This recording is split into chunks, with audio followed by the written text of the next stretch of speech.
Hi, son.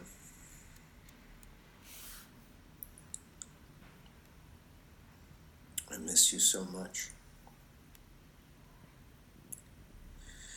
Anyway, sometimes when I have fun, like I had probably one of the biggest gigs I had in a while over the weekend, and it was really fun, and I worked so hard for it. I had to I had to dig into the music like on another level. Like my solos had to be better, so I had to go to songs that I had to improve, and then be able to deliver that from the stage, which I did. But it's only because I worked on it every day. What was my point? I miss talking to you. When I see other sons and fathers, it's tough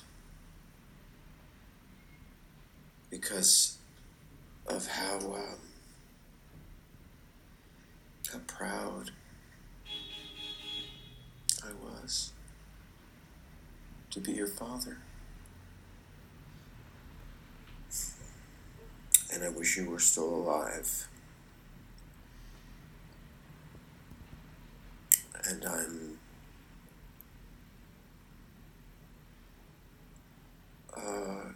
I think, extra disturbed by how you died.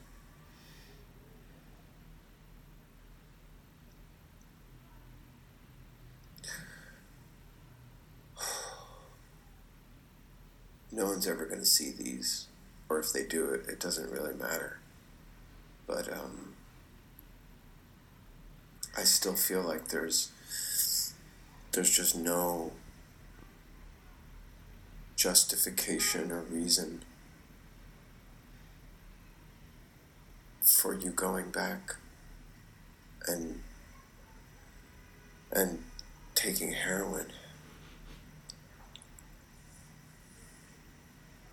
I just can't. I can't get there. I thought I knew you well. You know, I thought that would never happen. It could never happen.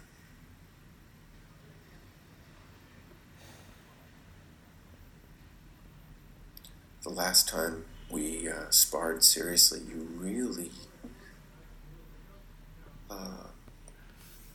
outclassed me. And it's because you were sparring with really serious people, and I was not.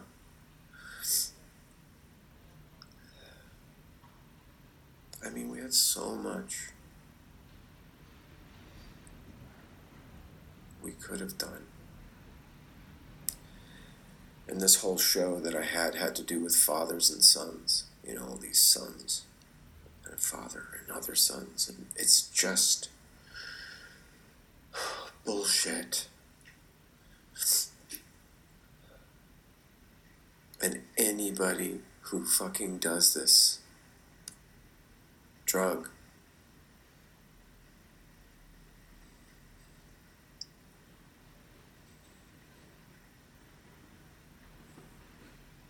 you're dead. But anyway, this isn't about them. It's just about you and me.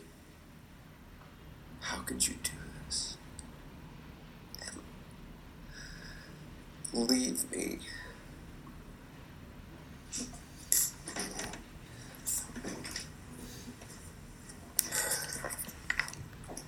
Here are the explanation for the pyramids, for the Rick's linear dominant and melodic minor exercises. Now, the reason this is important is I synthesized the stuff Rick was doing. And Rick was a genius. He really was. He was, in fact, his brain was cooking, you know. I wasn't shocked to find that, he had two brain tumors on either side of his brain like this, because, and we spoke of this, because his mind was so analytical and could held so much information.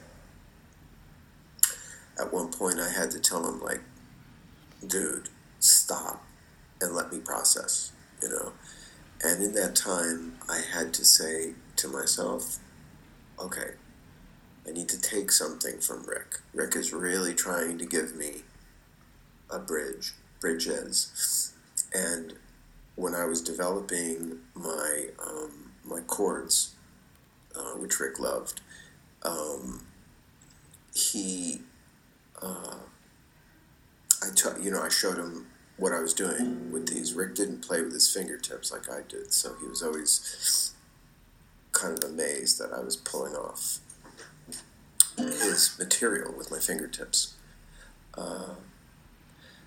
And I was trying to get a pick sound, so it didn't sound like a fingertip sound can sound really plucky and not great. So trying to get I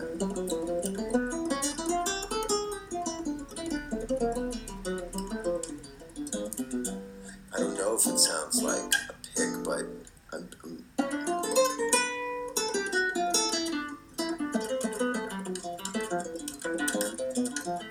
so thus, I said I'm going to take these two exercises, the linear dominant scales or runs and the melodic minors. The melodic minors is because my shapes are all melodic minors, right? This is a half diminished or would you put a melodic minor scale on that? And so it just made sense. And melodic minors also become a lot of different wonderful mode applications, but I did not want to think about that. I just wanted to say, what could I grab quickly over these areas? So here's pyramid number 1, and I'm like, what goes over, this pyramid? And it's this linear dominant, the one that goes over G down here. Now Rick didn't do this stuff, but he did his own thing. But I said, hey man,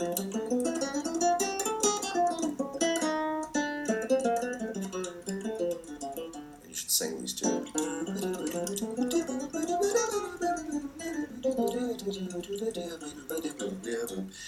They should be sung, they should be played, and they can be applied in different ways, but let's not worry about that. Let's just get them to play. So imagine you spend some time starting with M and I. Here's the important little aspects. I would say be pretty strict with this to start if you can. And I had to retrain myself from kind of lazy fingering, and you'll see me do it sometimes, not do great piccatos, or not great like strict, that I'll double fingers and things that aren't supposed to happen or whatever. Sometimes it's fine, but I needed this for fast runs. So start with the M finger, and now let's assume you've gone to Rick's website or got these linear dominants. I'm not sure if I'll put them here. And as I said, there are enclosures on the chord tones. So is a wraparound to the 7. So it starts on the end of, right? For E and a 1.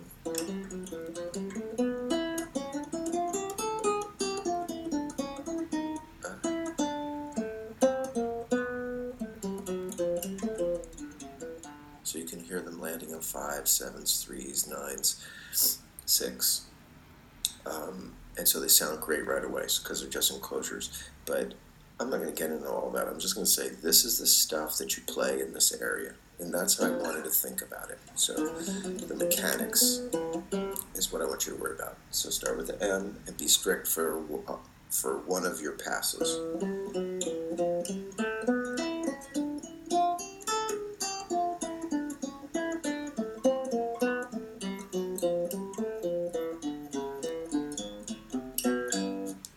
It took me a minute to get that.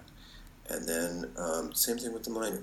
I'm just going to do the D melodic minor, because it's the quickest grab. Also, whenever I see a chord, I'm going to start from its third. And so as soon as I'm here, I'm thinking this note. This is part of just what I found to help me under fire. Under fire. Think off the thirds. So, in fact, the arpeggio over this chord I often use is the D7 arpeggio. I don't even use the full melodic arpeggio. I'll go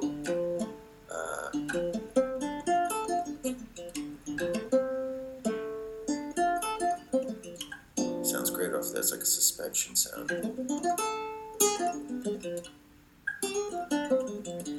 That's my 5 sound to the minor. We'll get there. So the D minor, or let's just say the melodic minor off of this area. Make sure I start on the middle finger.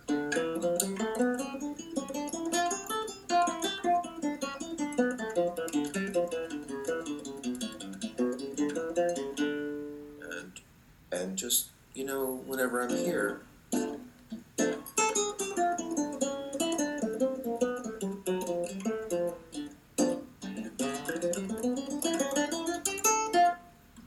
I'll be able to reach for just those things right away because I'll just tactile feel that I'm in that area. I'd like to say I'm not, I got to get better at this.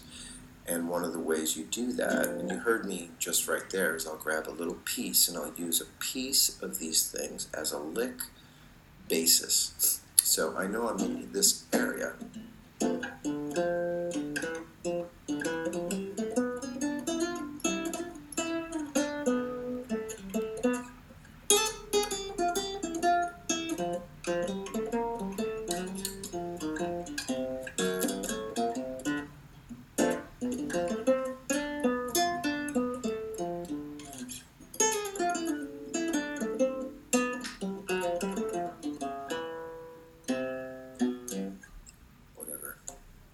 But you get the idea. Grounds me. All right, next area. Same things. Oh, well, I'll go to the next area and put this out there. All right, so strict, if you can, just get it to happen. Here's the linear dominant. You saw me do it. Little tricky part there. I slurred. Right. So, sometimes I just can't help.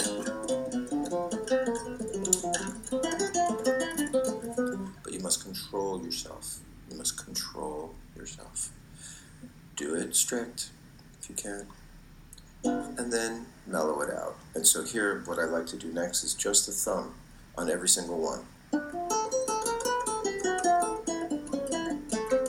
Take your time. Use the metronome, but do some without.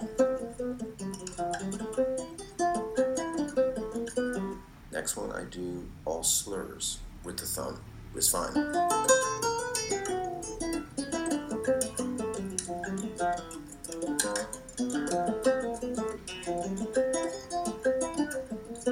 I'll try to find as many as I can and do all slurs with these guys.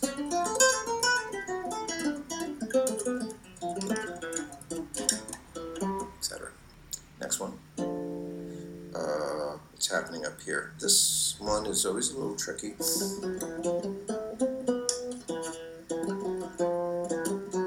Nobody thinks of this as G7. Look at it. It could be D minor, but it's G7. Here's the 7, F, the third, which I don't play, unless I want to. The 5 and the 9. So it's just another way to voice it.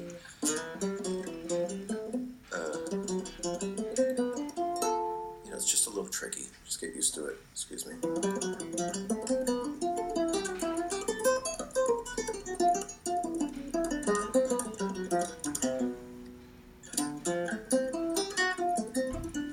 Beautiful. Beautiful.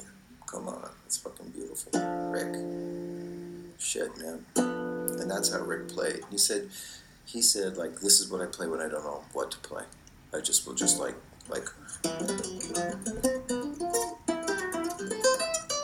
just noodle with this stuff. And he said it became like his reflexive language, that he would just jump into the guitar and start doing stuff like this.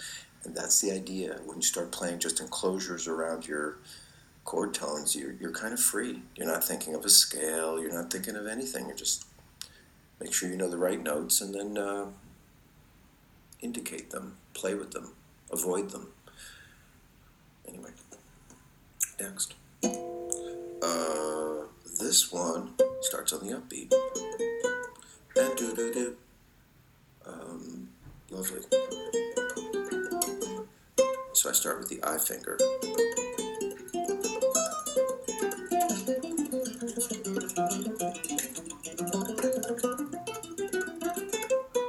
It's almost easier doing it this way than it is doing it with the metronome, because you can undulate a little bit, but the metronome come on.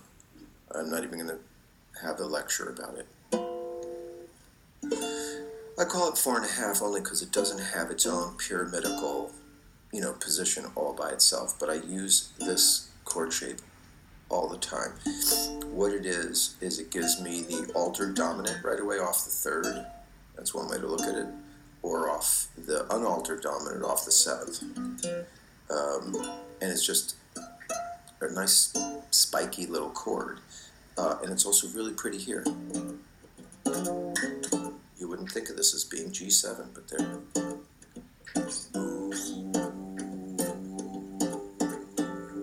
Sweet. Okay. Off of here. Off of the M finger.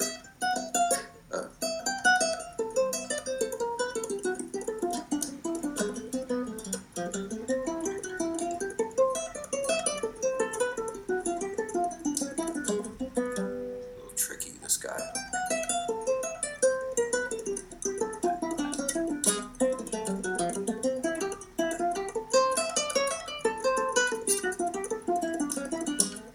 I don't even know if I'm still doing M and I.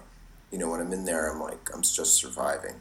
But when I practice, I do a strict MI when called for. And, it's really the M finger on the strong beats. And it helped me do a lot of string changing, which was a super important part about not sounding glitchy as a finger player. Okay, why am I a finger player? Because it was one less object I needed to keep track of and lose. I think that was my ultimate. It's purely utility. And I love the way it sounds. You could do this on electric guitar too, with sort of good short nails and else. All right, son. I know you're dead, but this is the lesson that I would have taught you. These are my warm-ups, and I do these things. I try to get them done quickly with a metronome. I sing to them. I acclimate